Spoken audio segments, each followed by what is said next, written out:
Metropolis. I'm E. I'm Rob. What's up? This is Elusive. Welcome to the next movement, folks. Fang fight, dog breath, short leash, big fight. From this height, at this speed, downhill, careening. Hands off, it's just happening. Hands off, it's just happening. I can feel it before you say it. I'm not psychic, but I'm reading. I receive it, then I weigh it. Doesn't live or die. Always about to hang up. Who gon' tell me why? Still inside. Honey child who dare disturb the hive. Trust none. Fear all. Small world. Devolve. Jaws that grind, teeth that tear. Shit that binds, spit out. Ribs came spared. Yeah, I'm a whole new nigga. Skin, eyes, hair. New bitch, new triggers. Who goes there? Where's a pit? There's a blade. A quick trip to glory if you slip me on the way, my nigga. Elucid, always a blessing to have you here. Thank you so much for your time, man. I'm fine. Thank y'all. Good to talk to y'all. This is your third time on. You're like a vet at this point. You and Fat Boy Sharif. 3 stars. 3 stars. There we go. Yeah. All right, so let's get into it. You have this incredible project called Revelator. You've been talking to all the folks about it. Now it's our turn. So I read a couple of interviews that you've done, listened to a couple of interviews, and you have said that Revelator is spitting back at the world, a thrashing out. And I just want to say that this was immediately felt and appreciated. You know, I listened to this album and there's so many times where I feel like there are calls for revolution throughout it. And I felt this from your music before, but something about this project is different. Something feels more urgent. Did making Revelator awaken something in you? Maybe it awoke something in me. I feel like, well, I'm in the world. I'm in the world. I'm also in my phone. I'm just seeing like a lot of things. I have a history with my family and like what I've been taught. And it's interesting to see things that have been fringe ideas or philosophies be actually like real life front and center. This is the way it's happening right now. I don't know if I was in like a conspiracy mindset or is it a real life mindset.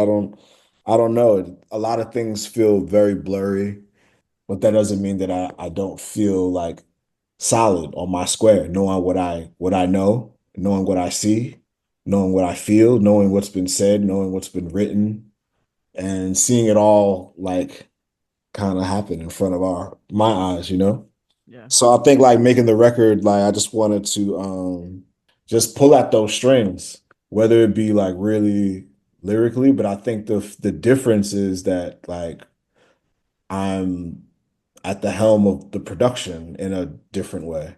I Yeah. think I'm able to express in a different way, like just sonically, those feelings. I don't know how you express, mu ideas through music without words, but it's happening.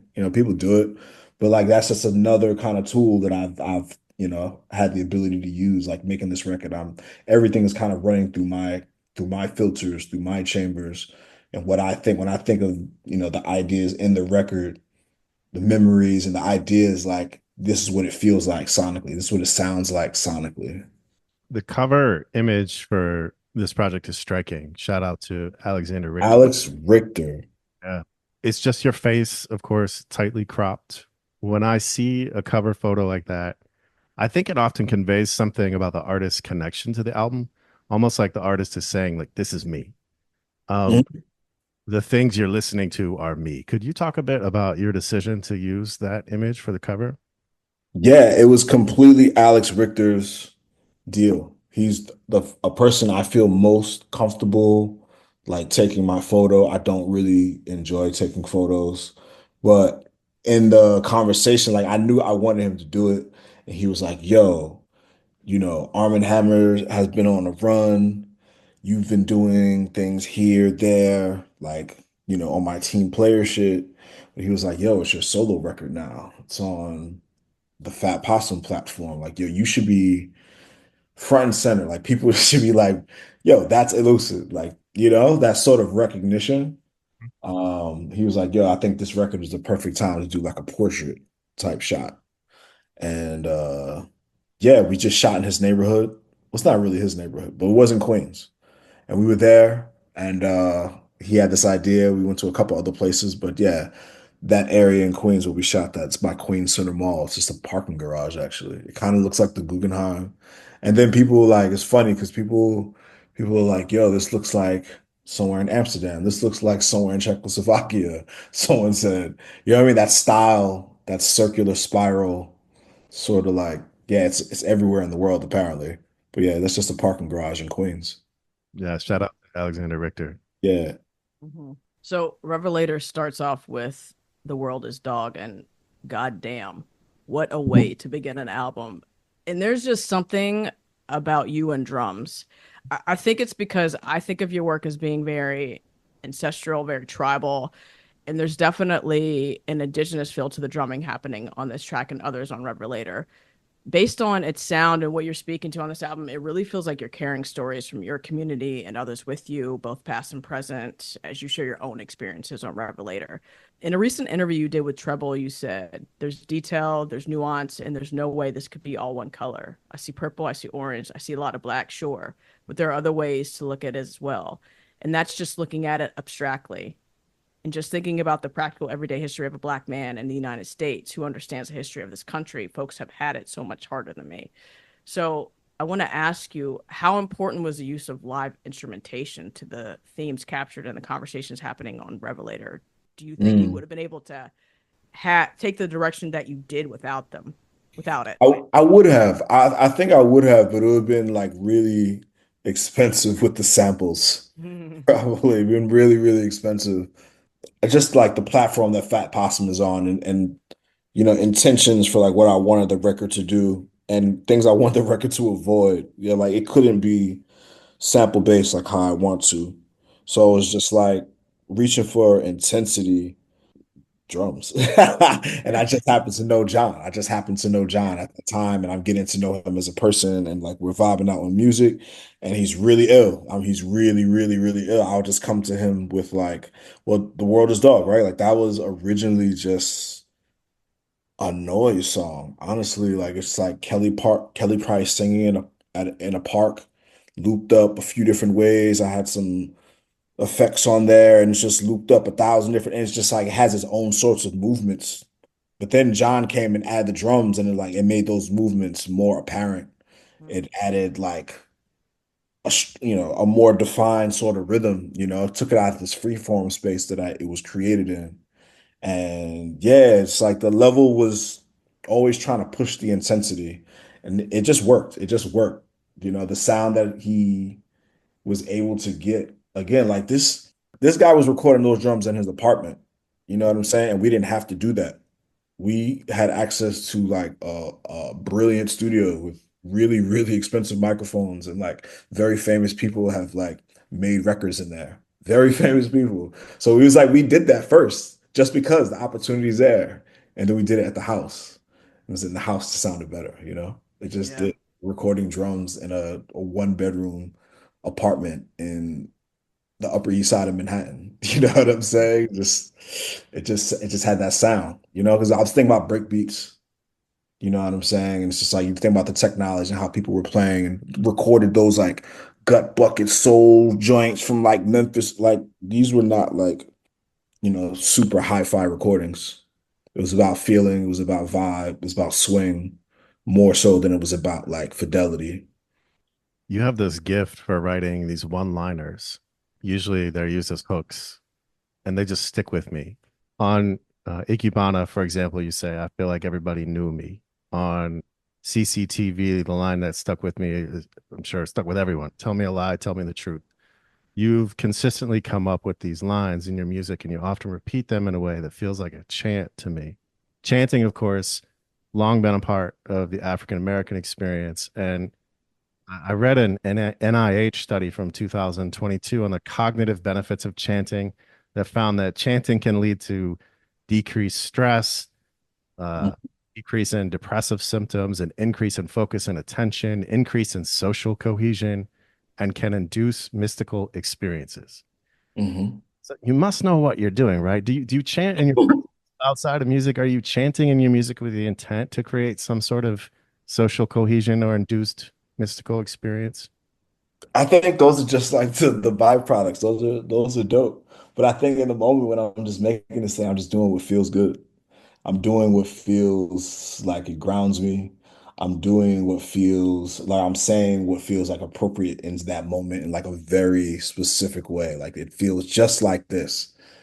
I that's like that's a goal. It's a goal of mine as a writer to really to be able to like express feelings like very succinctly or ideas or people or episodes or like a way of just saying it as least words as possible is really cool to me. I think that's really challenging for me. And I think those things become a lot of times those things become the chorus. Those become the things that you want to say over and over and over again because it expresses a feeling in a particular way really well for you, or for me, because I made it. But if you hear it and it does it for you, then it's like, yeah, something in your brain is enjoying its repetition. Yeah, it's proven I scientifically. mean, it's like it's also just like, it's I mean, you mentioned on like the lineage of like spiritual folks, but I mean in general, just like black music, the hook and the vamp will say things 1,000 times. Sly Stone, James Brown, it just because it feels good, you know what I mean? It just expresses that moment. You're just like, yo, we're stuck here. Mm. And it's cool. It's cool. It's cool to be stuck somewhere sometimes. You know what I mean? Like you're working through it. Like you're gonna be here for a while. And what you're saying is like this sums it up right now. It'll change, but right now, this is it. This is you working through it. Yeah. Yeah. The track Slum of a Disregard has perhaps unsurprisingly created a bit of stir online. Many of us watched the exchange on Twitter. It will always be Twitter. Yo, people love talking about this is hilarious. Are you go ahead, go Yeah, yeah, I'm, that. I'm sure many ahead.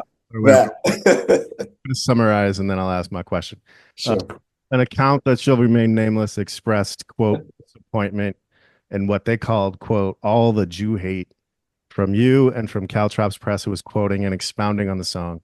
That perspective that you're promoting, Jew hate, is completely irrelevant. I mean, this is for our listeners. It's clearly demonstrated a lack of nuance. Support for Palestinians is not Jew hate. Calling out the misdeeds of a Zionist slumlord is not anti-Semitism. So let's make that clear. At all. Thank you. Yeah. But you chose to engage in this person's tweets, and I just wondered how come. Because I thought it was something strong to say. Like no one had said anything like that. And I think people may have thought it, but no one would have thought to say it. And I think if you're gonna say it, and it's just one person, like whatever. I don't feel the need to. I don't know if there's any other thing that's been on that level, but it hasn't reached me yet. Mhm. Right? But I don't think that I would do it again. But someone said something that was completely incorrect, and I was just shocked, like everyone else, like who it was coming from, in this from this direction. It was really wild. So yeah, I said it. Whatever I said. What did I say? Don't remember. What you said, I mean, I don't know if I can quote you directly, but it was a great response. It said something about allow me to turn up the heat as you stew in your Yeah. it Yeah. was perfect. Oh man. Yeah, it was just wild, ignorant, like on his part, thinking that I'm equating a criticism of a specific person that espouse Zionist beliefs. Like I'm talking about all Jewish people. That's crazy. Right. That's absolutely crazy. But I think there's a criticism in there too of a certain kind of like system, right? Like Hmm. Hmm. Yeah. right. That is not new, not new to you.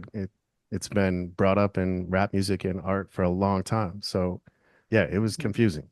Hmm. Hmm. I love when people reveal themselves. It's Right. great.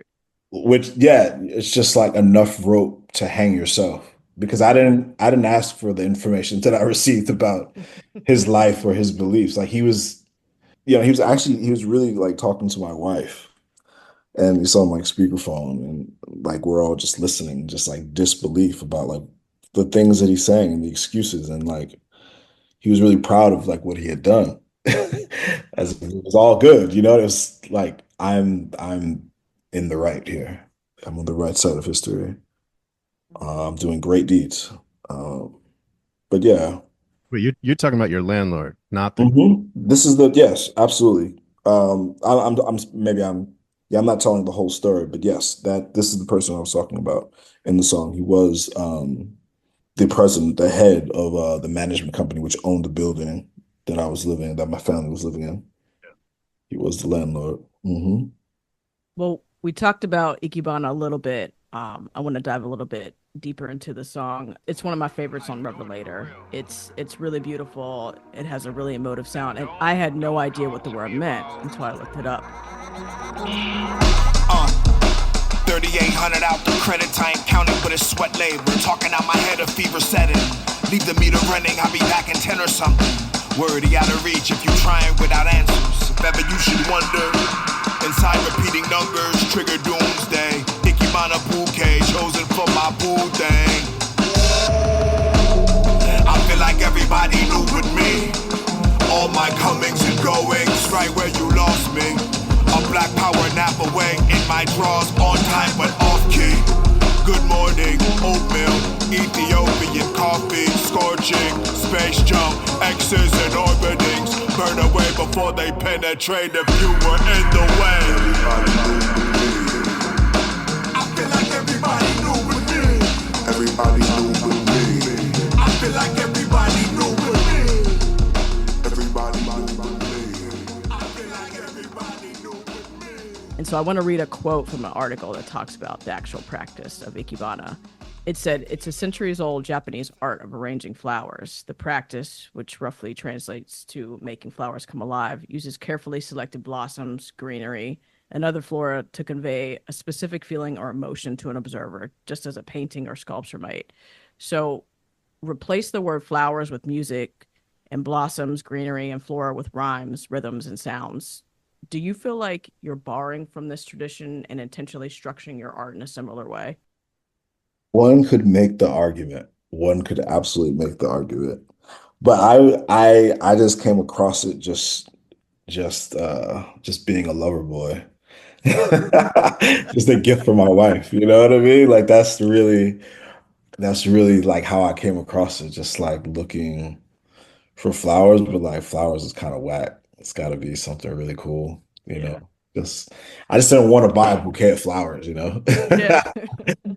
And I just happened upon like this florist and it had, Ikebana arrangements. And like I had seen it. I thought I saw the style. It looked familiar, but I didn't know that it was the style was called Ikebana. It's just something that I may have seen in movies or something I seen Mm. on Tumblr like years ago, to be honest. You know what I mean? Or just something I've seen around, but like never bought it, never like talked about it with anyone. And yeah, once I went into the shop, I kind of got like a crash course and I was like obsessed with it. Just like the style, just the aesthetic, and then just like reading into like the philosophy. And it's just like, yes. It was just like really cool thing to sink into for a few months there for me. Yeah. Yeah. I appreciate that honest answer. Whenever I looked it up and I was reading about it, I was like, I see what he did here. I see it. I'm digging it. Yeah, just new obsessions, you know. It just Yeah. really like certain things, that really can just like turn you on for a couple of days or weeks or whatever, you know. It's like really good stimuli. Yeah. Yeah, for sure. I think something else that you've done on Revelator that you haven't done in previous project as much is sort of expose us to your life as a parent, right? Like I've listened to other projects that you've done and I heard you talk about your children, but through Revelator it feels like you're really using this identity as a lens to reflect on some of the experiences you talk about throughout the project. Mhm. And I was thinking about this. It's one thing to process your own pain and trauma as a Black person living in America, and I imagine it's a completely different and likely difficult thing to reflect on those same experiences through the eyes of your children and what Mhm. they might be witnessing, particularly as a parent who has to protect them. So, as you continue to do this being creating this art, do you want it to serve as a resource to your children, by it being a testament to what they're experiencing in the world. Mm. Yeah, I would love if this was any sort of like fuel for my children's like dreams or motivations or yeah, that would be really cool if they actually like my music. The other day, my 7-year-old said he wanted to be honest with me and that he didn't really like my music. Oh. He's like, it was just kind of all right. I kind of don't. I kind of don't. And I was like, oh, we're okay, okay, cool, cool, cool, cool. I ain't really ask you, but Oh, damn. nah, he was in his truth teller's mode. He was telling about other things he wasn't really feeling. But Gotcha. that one hit me. That one hit me from the left side. But Damn. funny, man. But yeah, I don't know. I would hope so. Yeah. I would hope so. I'm telling my story through them. You know, it's just like how I create or how many people maybe create. It's like, you know, it's an input output thing. It's, you know, things that you know take up a lot of my attention and my energy. You know, it often gets processed via the music, via the art, and that's what you hear. Yeah. You know, you hear like these references, you hear these ideas, you hear these people, you hear these characters. So yeah, like this is I'm a dad, you know. I'm a dad of black on both sides, boys in rapidly gentrifying Brooklyn, you know, and when we think about white supremacy and where gentrification lines up on there, even with like the best progressive intentions which exist here in a space like Bed-Stuy, Brooklyn, like we're still seeing the replication of the system that seeks to hold my babies down. You know what I'm saying? It's like it's interesting. It's an interesting kind of dynamic, like living with children, school age children, and to see how, you know, this power is reflected back, Hmm. how it affects them as children, what they should look out for, you know? On the last track, Zig Zag Zig, one of the things that you repeat is I didn't watch the video. I remembered in my body. My interpretation of this track is that you're using it as a way to address the utter lack of humanity and the genocide that we've all been witnessing in Gaza, the unspeakable violence that's been inflicted on innocent people, including children. You also seem to be emphasizing the resilience of not just the Palestinian people, but all those who have been the target of such violence. And it's the line, I remembered it in my body, that has stuck out to me. I've wondered if that line is meant to connect the generational trauma of Black Americans whose bodies have been physically threatened and attacked for decades to the traumatic experiences of oppressed people, not just in Gaza, but throughout the globe. Mm. Well, yeah, I would hope that people would feel that. I would hope that people would feel that. And yes, to answer your question, yeah, I am speaking about Black folks here in America. I am thinking about oppressed people across the planet. I am thinking about Gaza. I'm thinking about all these lines of trauma. They're all coming from similar places. They're all philosophically housed in similar areas, you know. I'm operating in a lineage of Black artists who've long spoke out about specifically Gaza, but oppression, world global oppression, but it starts at home. The hate's at home. So yeah, it just kind of just felt right. Just felt right to do this. What I was thinking about um, during the creation of this record. Like obviously it dominated news. And I guess, you know, also like thinking about like I would really kind of like sparked it was just like, yes, this is happening. And then quickly thought about like, but yo, it's been happening my whole life. Like literally I don't we, you know, I'm 43 years old. It's been happening for as long as I've been alive, you know, these horrors, you know. And here we are and it just feels pressing as if it's never in a way that maybe we've never experienced or that I've never processed before, you know, it just feels so like urgent. It feels like right now this is happening. Like what can you do? What can you say? How do you feel? It all counts. It doesn't count. Yeah, and that song, that beat, you know, I kind of just with DJ Haram, um, it came together pretty quickly once I heard that beat. And yeah, that's where it took me. Along those same lines, I want to read a few bars from In the Shadow of If. Only if, in the shadow of if, taking my chance without a reminder. Too many flags, one too many flags. Seeing all those flags outside the city make me nervous. Physically violent reminders I've been cursed to concrete. I remember the first time I heard these words, and I'm not trying to be dramatic, but they're so descriptive that they made me anxious. Mm. Because there's a fear that comes with the imagery that you're describing, even when you're not actually seeing it in front of you. And in these lines, We remembered it. We remembered it in the body, exactly, you know? exactly. That's exactly what happened. And in these lines, you don't just it doesn't just feel like you're talking about your experiences. You're intentionally capturing a very specific time in America, one that isn't new to a lot of folks, which you just talked about. So, do you feel like bearing witness to these moments and the others that you rap about on Revelator have allowed you to have a different, deeper relationship with storytelling? Yeah. Yeah, I've seen it. I felt it, just driving upstate, driving to Pennsylvania, just trying to be in the country for like a few days in the summertime, with a family. Like let's hang out, yo. Like daddy's been Yeah. away. Like let's hang out. And you just kind of leave New York City and things look a little bit different. I also been thinking about like specifically with that song specifically, the time when we had moved to Long Beach. We had left Brooklyn for a while, and then we moved to Long Beach. This was like we moved back to Brooklyn, yeah, maybe during the pandemic. We had left a few years before. We were living in Long Beach, New York, not California. Long Beach, New York. This is actually where Doom is from. And it's a very interesting community. It's very interesting. It's filled with Republican surfers. Mm. And it's kind of like the burbs. And it's a beachside kind of city. And people don't really speak with their neighbors like Mm. many people in the suburbs don't.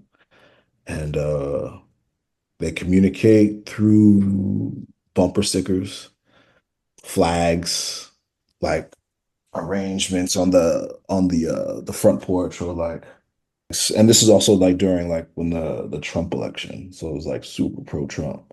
Mhm. Punisher flags, Punisher bumper stickers, back the blue, the inverted flag, black and white, just like FJB, Let's Go Brandon. It's insane. It's insane. There's a car. It's a yellow Porsche 911 Carrera. And it has like the most the most far right Proud Boy American flag waving bumper stickers and literally four flags, four large, and it just sits in front of the beach and just like the wind is just blowing these flags. It's crazy, like every day. Like it's such a wild thing to see. I might have posted it on my Instagram a few years ago, but like, yeah, being in a place like that, um, and just like feeling that discomfort, knowing people's politics or like projected sort of politics and know like how that doesn't match up with my vision of like a world that I want to live in or a world that I want my children to live Mhm. in these very specific ways. Yeah. So yeah, that's how that song kind of came about though. Yeah, you got to kind of live it. You got to see it. A Yeah. lot of some of this stuff is, what we're being clever with and thinking, but a lot of that's for me, it's coming through because I did it. Yeah. I don't know where you were in Pennsylvania when you were just talking about that moment of just like traveling outside of the city, but This was like it's not that far into Pennsylvania. Definitely like the Pocono, like okay. Pocono area, Pocono Mountain area. Yeah. So my family is from Central PA, and so Hmm. it's very interesting. So I live in Philly. So so the closer I get there, I see all these flags. Like what you're describing, that's how I'm Hmm. greeted as I come into where she lives. Like Trump this, Trump that, Trump this. Hmm. Or just the American flag, which to me is just like it's become as worse. Or Exactly. it's Yes. it's equivalent. But There's It's too one that many. I Too there's many too just make many. me feel funny. It just makes Yeah. me feel funny. There's one that always see now, and it's huge, and it says Trump 2024, fuck your feelings. And I Mm. think about it I've all the seen that time. bumper sticker. Yeah. I've seen that. I don't want to take up our time by telling this story. I don't know if I told you this story. I went camping last month and Proud Boys. oh my God, I drove an Yeah. hour from Philadelphia to go camping. Mhm. Ended up across the way from a literal Proud Boys convention in the Yeah. middle. Yeah, it's funny because like you're saying an hour out of Philly, and I would say leaving New York City is definitely like maybe like 30 to 45 minutes before you start to really see these things we're talking about. You're not going too far. You're not going Yeah. too far. Mm. 10 to 15 miles and the landscape changes. For sure. So we're talking about a lot of the heavier moments that you're processing on Revelator. There's also a lot of space that you've left for hope.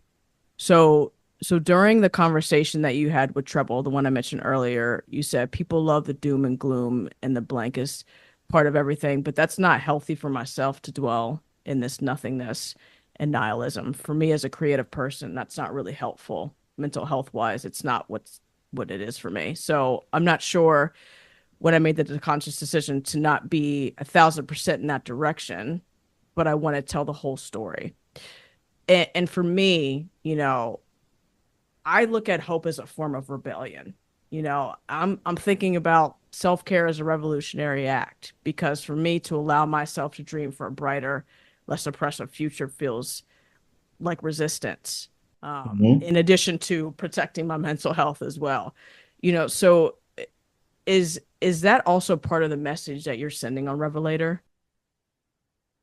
I think that's in there. I do think that's encoded in there. Mm, Certain. Being alive, I must look up. mm. That's what comes to mind, from Ikebana, that line. I think about as you were talking there. I wanted to ask you about Voice to Skull. That Mhm. track ends pretty abruptly in a way that has fooled me more than once. Like even when I know it's coming, there have been instances where I'm like, wait, something go wrong? Did I lose my signal? Did the record player stop? Um, could you talk about the artistic decision to end that track that way? Mm. I feel like I wanted to have more jagged moments like that, but it didn't kind of work out that way once we got the thing sequenced. And I started working with Willie Green on that. But yeah, the way that song ends the way it does is because I wanted more jagged moments. And when I recorded it, that's what the zone I was like, it's gonna be like this for the next 5 songs. But then it didn't really work out that way. But yeah, I think it just reflects things um in life sometimes for me. Just things maybe ending awkwardly or without closure or just abruptly. And it bees like that sometimes, you know. The shit ain't smooth all the time. You should savor the times when it is. Yeah, I mean, it also works as an effective like refocusing tool. Hmm. When it happens, I'm like, oh, I forgot about that. Now I'm like, I'm tuned in again in a way that I wasn't before. Hmm. Yeah, I kind of I like that. I like that thing you said there. Because I think I flipped it in another way. Going back to Ikebana and just letting the last note ring out for 30 seconds or whatever it is. That does it in another way. It's a singular extended note that kind of like maybe lulls you to sleep or like lulls you into a certain state. And then the next thing you change that one note and the next song hits even harder. It just shakes you up out of a sleep or a slumber or a daze. And I think again, like we're reaching for intensity, but there's many ways to like reach intensity. And I think in both of those ways, like ending a song like Voice to Skull or Ikebana, it sets up for the next song to hit a little bit harder or a little bit different to draw people in. Yeah, for sure. All right, I want to ask you about something that is not directly connected to Revelator. You've had the opportunity to work with several jazz musicians. The first that I can recall was a song with Kofi Flex. So this year you've been featured on the Oxay project as well as on Shabaka's album, and it looks like you've got another one coming with Shabaka. I wonder if you could talk a bit about your interest in collaborating with jazz artists in this way, and have those collaborations influence the way you approach your own music? Mm.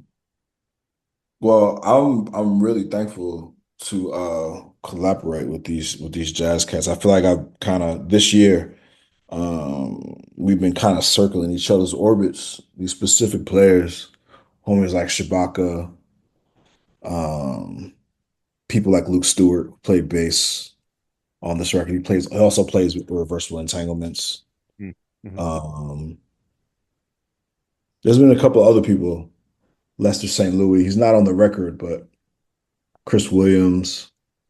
These are like jazz folks. And what I think about when I link up with these cats is interesting, like seeing how they work and how much they work together. And like maybe like Luke might be playing in 4 or 5 different bands with 4 or 5 other people who play with 4 or 5 other people. And like the permutations of like a core group of players and the amount of music that can come out of that via all these different projects. That shit is fascinating to me. It's people power for real. I'm looking at people power at work. You know, these people creating music like exponential rates. You know, with this commitment and the same core group of people. It's really dope to see. So like that's ill. That's really ill energy to like be around. But also just like working with musicians, things get done quickly, man. You can get really far out really fast. And then you can scale back in the studio, you know, in typical like hip hop production fashion. You know what I mean? It's like headphones and like micro edits on a laptop, which you know where we're at these days in 2024, how most people are working with music, you know. But it's ill to like lay out the the the world, just like begin building a world with other people in the same room at the same time. The energy is just it's nothing else like it really. You know, creating live with like master musicians in real time. It's kind of ill. It's kind of ill. You know, I think about this story when I was with Shabaka. We recorded that record. Body to Inhabit. It's the name of the track that we're. What Happened is the name of the track. Yep. The experience of recording that album is what really kind of like, well, he had already done test strips, but now I'm like doing solo things, thinking about solo things, and like Shabak hit me up and he was like, "Yo, come to Van Gelder Studio." It's like jazz church, actually, you know. John Coltrane recorded Love Supreme there. He was Yeah. like, "Yo, we're gonna be recording in the studio. Come through." He told me all the, you know, he's gonna have somebody on harp. He's gonna have somebody on like samples and drums. They're gonna all play at the same time, right? I had never done that before. I had never been in the same room with a band and we're all gonna do it at the same time. I thought it was used. I used to think it was kind of corny. And all shout out to the Roots. Like the Roots, I love the Roots. Lit Up Half Life. I love that record and many other records, Roots records. But like I that wasn't something that I was like looking to do. But like being in the room with these folks, you know, not even knowing who I'm in the room with. Like I did the whole session. I had no idea that was Esperanza Spalding playing bass. I had no idea who this woman was. I was just like, I was in the room and just like being in awe of like what they're all doing. Like I'm just like nervous. Like where do I fit in? What's happening right now? You know? And I'm just like, again, it's all recorded at the same time. So the music is going. And I'm just like, when do I jump in? Like, I don't know when to jump in. When do I don't know. You know, it's just like it's cool to feel that sort of like to walk on new ground that way, to not be to like be operating in a completely different like vehicle versus like if I was working with the Alchemist or if I was working with whoever else, you know, making my rapping on my own beats. You know what I'm saying? It's all very familiar territory, and I can pull and stretch. But it's different to pull and stretch on unfamiliar. It's like it's not a home game anymore. You know, I got to do something a little bit different because the conditions are different. Um, and yeah, that was just really dope. That's just inspiring. So, you know, in efforts to like make new records and new music that challenge myself, then yeah, like that's just where I'm at right now, working with musicians, how it feels. So had you written something already when you'd gotten in the studio, or did you write to what they were playing, or how did that work? It's like half and half. I had an idea and then kind of like improvised some of the lyrics, like on the spot, like changing things and just like the flow, just like trying to find like the pocket for what they were doing was what I did, like improvise there in the studio. Very cool. I really appreciated the interview that you recently did with the hip hop show. It was a great conversation. You were dropping gems per usual. Um, Earlier in the conversation, you were asked to describe your art, and you said something along the lines of, "I make rap music. I make hip hop music." People try to put qualifiers on that, and I see this happen all of the time, and not just with your music. Um, I wondered for you, when you see or hear people try to slap a label on what you're doing or what you're not doing with your art, does it feel like that comes from a place of entitlement and a lack of understanding? Mm, I mean, it could. Yeah, I think that's valid. It could be many other reasons too. Yeah. Could be many other reasons. Um, who's saying it? I'm curious who's saying it. But the whys vary. The whys vary. Yeah. Is it But frustrating? if I were just to choose one, Yeah. I mean, racism, Hmm. very special Negroism, Yeah. um, yeah, all these different perceptions of like what good rap is like. It's interesting to like kind of dissect because then you got to think about what people think bad rap is. Yeah. A lot of what people think bad rap or less maybe the opposite of what I do, maybe. Just keep it, I don't know. Yeah. It's rooted in a lot of anti-blackness. It's Hmm. pretty clear to me. And yeah, it's an interesting like kind of position to be in. But hey, here we are. What do y'all have to say about that? I could go on. Yeah. I mean, I was hoping you would go there, quite honestly, because that's where I was going. That's Yeah. why I asked you that. Hmm. So, and I can't, it has to be, it is frustrating for me to witness. I can't imagine being the artist on the other end of that. Hmm.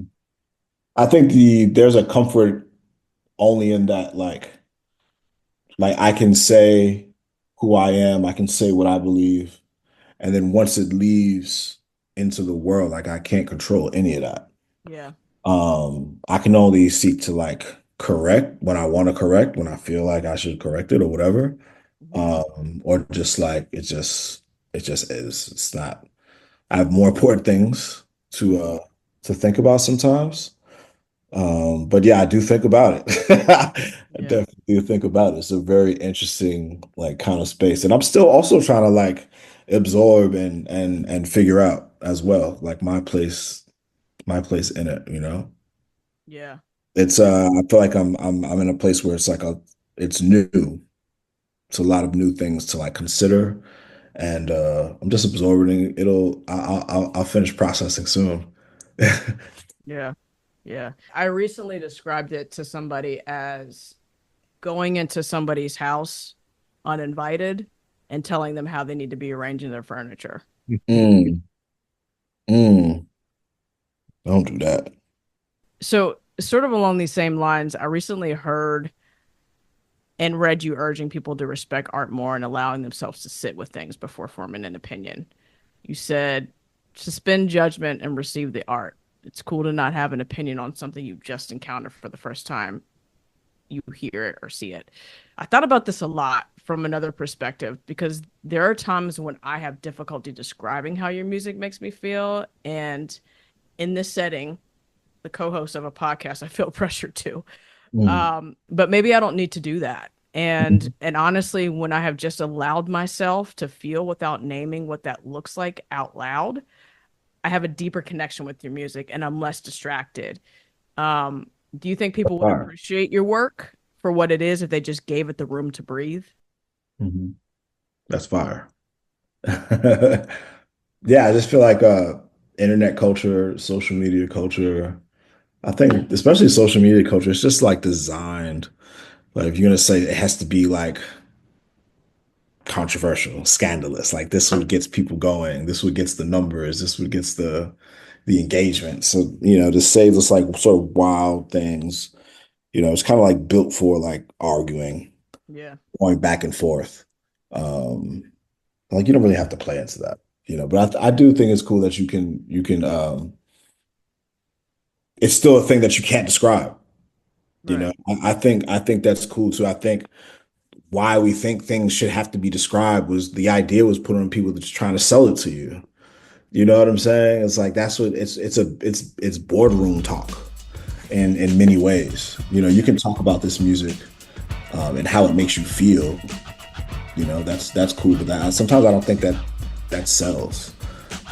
Companies don't think that sells things, so they have to quantify it in these particular like genre specific ways. When I was 5 years old, I realized there was a road at the end. I would win lots of pots of gold. Never took a break, never made a mistake. Took time to create, cause there's money to make. To be a billionaire takes hard work for years. Some nights I shed a tears while I set a prayers. Been through hard times, even worked part-time in a key food store, sweeping floors for dimes. I was sort of a reporter, taking the next man's orders. Breaking my back with a shaft for headquarters. All my manpower for $4 an hour. Took the time and wrote rhymes in the shower.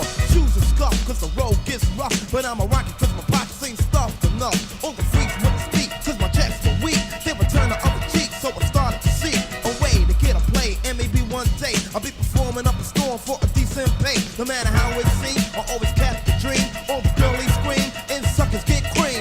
Dreamed about it for 5 years straight. Finally I got a break to cut my first plate. The road ain't yellow and there ain't no witches. My name is Gucci Rap, I'm on the road to the riches. Road to the riches. Every episode, we spend the second half of the episode talking about hip hop album with our guests. And tonight we are talking about Road to the Riches by Kool Rap and DJ Polo.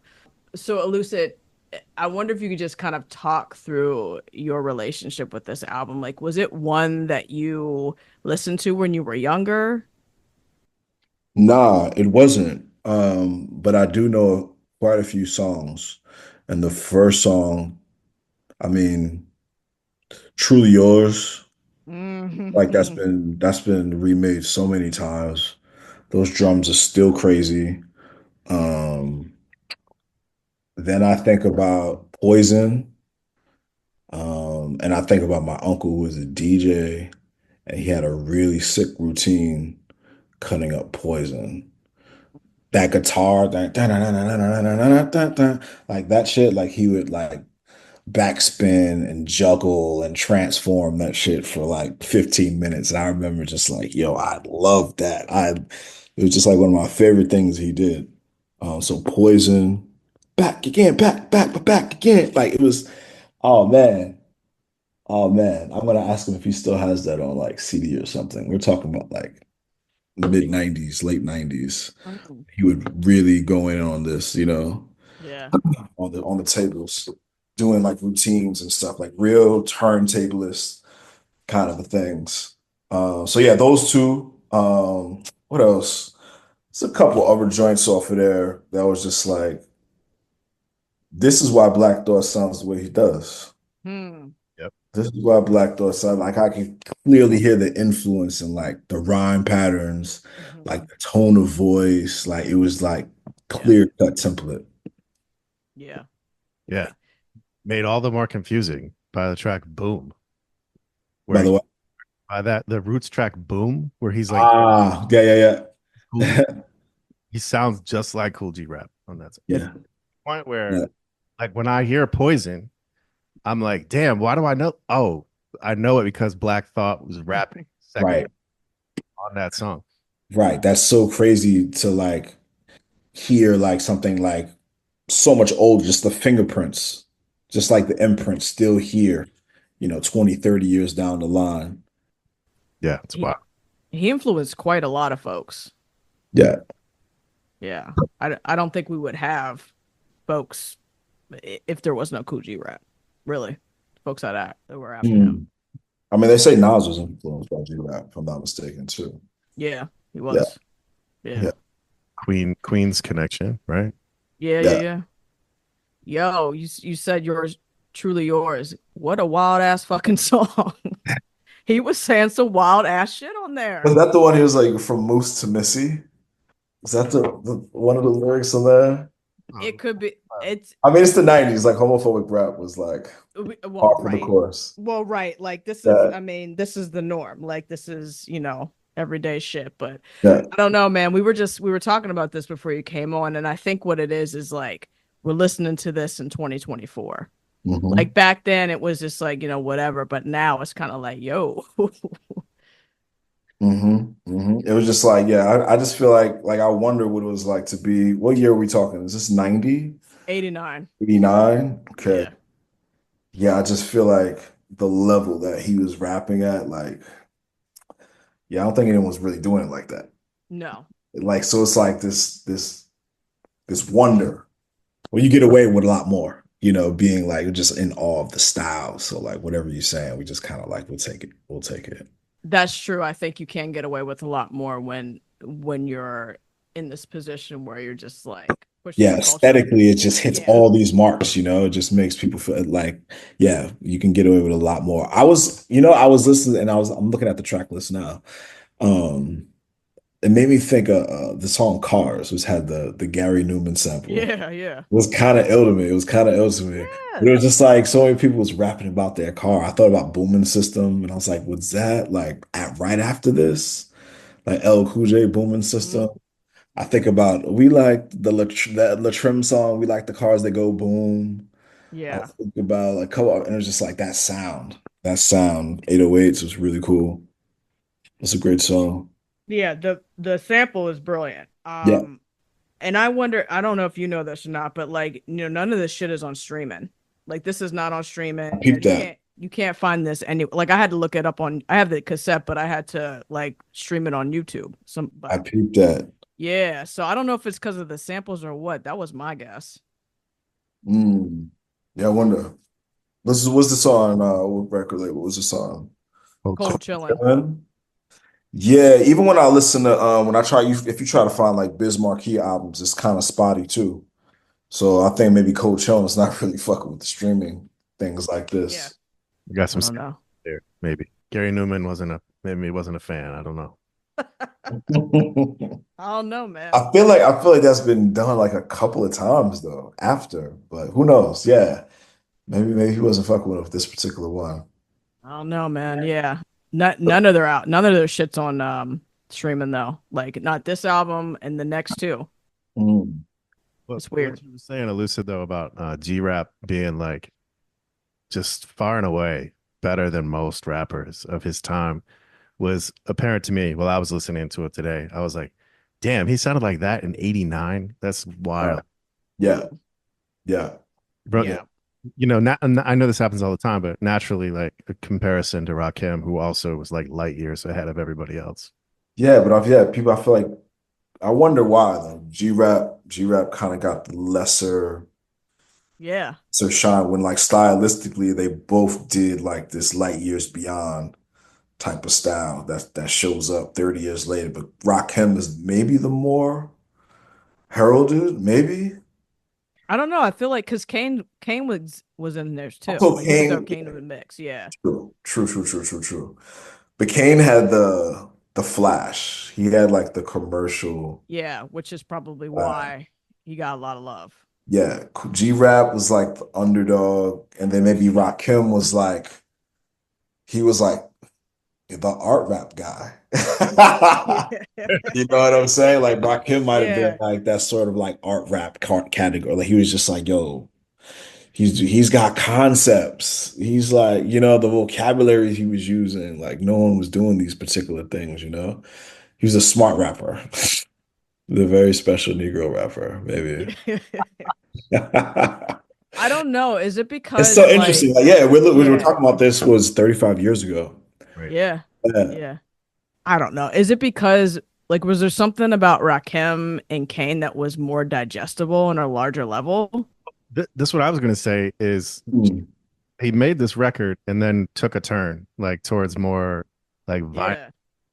um Right. mafioso style like records to the point where like E and I were talking about this off mic that he got caught up in like the cop killer controversy Yeah. Hmm. in the 90s and some of his records just didn't get picked up because of that. We're talking Coogee rap. Yeah. Yeah. Okay. Okay. Mm. Yeah, he was caught in that crossfire. So Ice-T, Body Count, that album I was talking to you about, like after that shit came out, there was like a war. There was a war on rap, especially like the harder edge shit. So Cool G Rap got caught up in that. Mm. Yeah, like I think what I read was that Time Warner wouldn't pick, they bought Cold Chillin', but wouldn't pick up a couple of Cool G Rap's records because of how violent they were.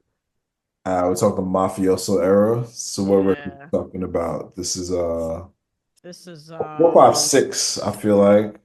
This was like Live and Let Okay. Die. Live and Let Die, yeah. Wanted Dead or Alive.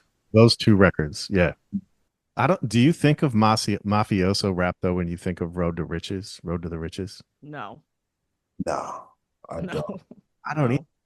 I could definitely see it like later on though. For Sure. sure I later could on. see it like later on for sure. Not this though. No.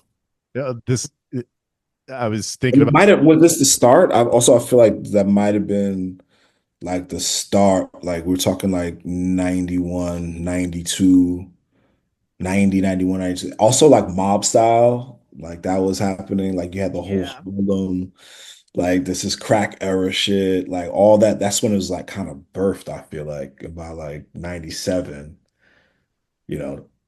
De La's like, yo, fuck that. Stakes is high. So it had a like, but I feel like this was the beginning of it. This was like the Yeah. beginning of like the mafioso style, like and maybe at its peak, like Ray, Yeah. Ray and Ghost. You know what I mean? Like Mhm. Yep. Apparently, though, some people think about or look to this record, Road to the Riches, as like start that trend, which I don't really get. Maybe I don't. I did not get that. I mean, it had a street element, of course, but it was like stylistically, it was like he was just doing so much as like a rapper. Yeah. It was like real, like under the hood rap diagnostic test. You Yeah. know what I mean? Like it was like it's so intricate. I was just obsessed with the style. I listened to it twice today, and it was just like the styles he was kicking.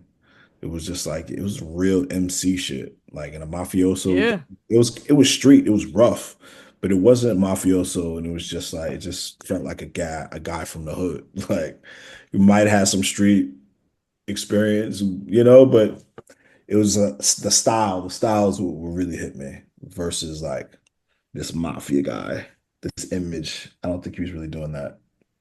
I don't either. I think like it's almost I mean it almost sounds like he fucking studied rap on a technical level. Like that's how he's rapping. Yeah, it definitely ultra technical. Yeah. Yeah, it's like a rap clinic on this record. Yeah. Yeah. Very much so. I Can we could. tell- Sorry, go ahead. I was gonna tell you I was gonna say, can we tell that story? Oh, I was just That gonna might- bring it. Yeah. Yeah. I was listening to this record today, and it made me remember we talked to Michelle Williams, a creative director who was at Tommy Boy when 456 came out, and she told us a story about being on the set of the video for what is it? It's a Shame. Is that the one that Nas was on? Yeah. Yeah. Yeah. The video shoot for It's a Shame, and Cool G Rap is there. And apparently the cops showed up at some point, and he like hands her a gun and like asks her to take it and hide it while the cops were there. It's a wild story. Yeah, I've heard quite a few wild stories about Coogee Rap. These are all public though. These are all public stories. I mean, I think of Corinne Steffens, her experience with Coogee Rap. This is the time period we're talking about, like early 90s, 92, 93, 94. I guess her involvement with him was pretty interesting to hear some despicable things said. Yeah. Ugh. Yeah. Yeah. Well, again, of the times. Of the times. Men at Work. Wonderful. Great song. Yes. Yeah. Great song. Yeah. Yo, G-Rap, since we didn't make no records in a long time, why don't you show these rap sap suckers what kind of rhymes you got? Money? Deadly rhymes, here's the solution. Smoking so bad, I'm a cause of pollution. With satisfaction, bad assassin, fatal attraction. Drop you to an improper fraction.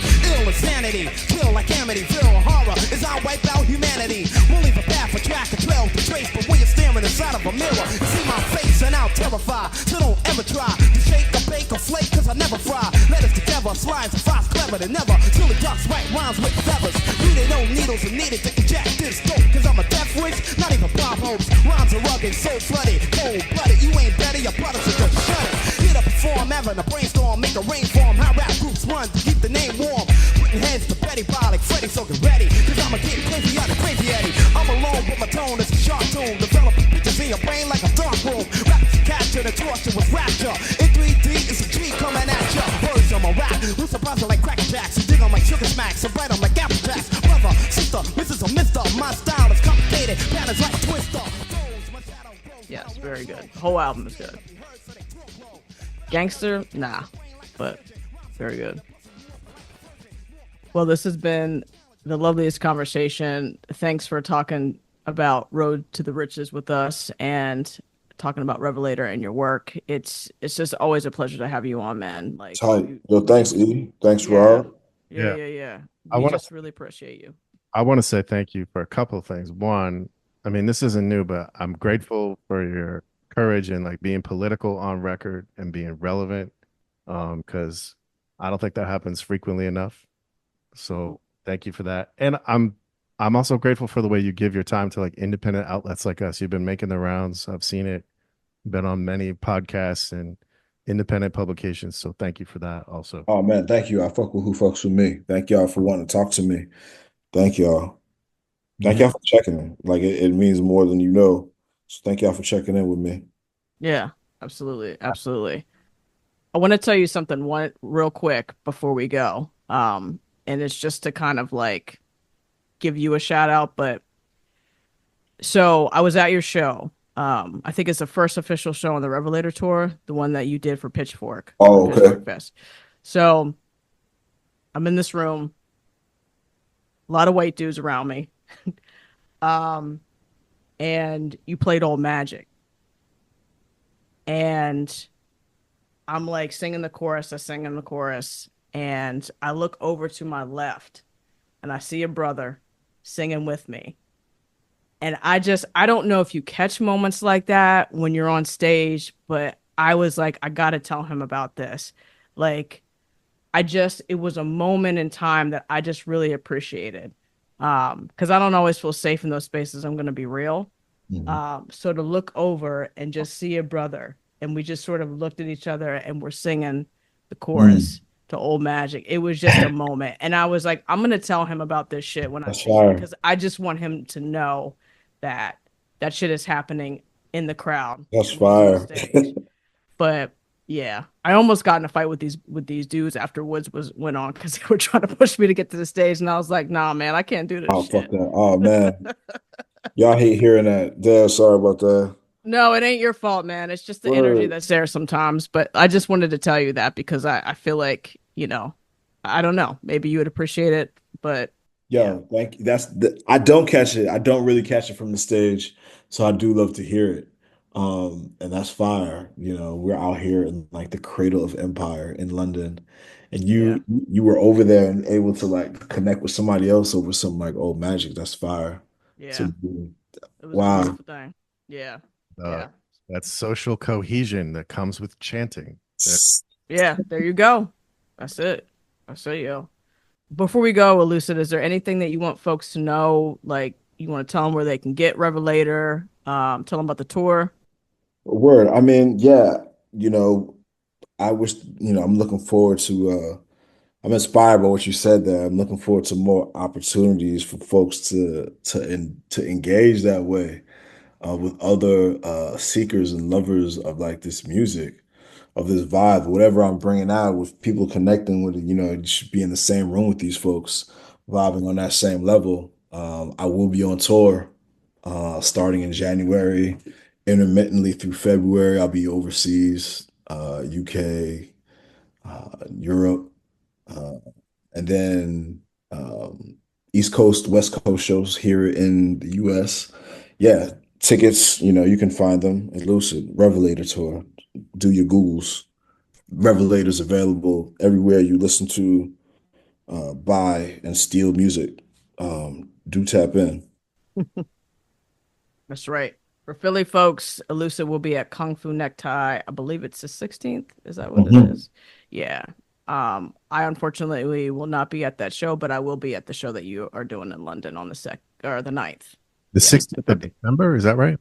16th of January. January. Yeah. I will be at the February 9th show in London. Hey. That's right. Get them tickets, buy the album, listen to Revelator. Peace. Yeah. All right, folks. This has been The Next Movement. Thanks for tapping in. Peace. Slum of a disregard. Black mold, black child, no callback. Use of power comes no surprise. Slum of a disregard. I'll let you keep talking. I'll let you keep talking. I'll let you keep talking. I'll let you keep talking. I'll let you keep talking. I'll let you keep talking. Comforts a material condition, core rotted. Curious invention, Tel Aviv holidays. The 70s threadbare, urgency to listen. I smile like watermelon slice. Turn the dagger slows, make the make it right. Tongue tight talk, make moves quick. Believe what people say they are and do. Okay, move on. If this happens all the time, what's the plan? Both my boys have my eyes, don't force my hand. I'm all tight. Black mold, black lung, black child, no callback. Black mold, black lung, black child, no callback.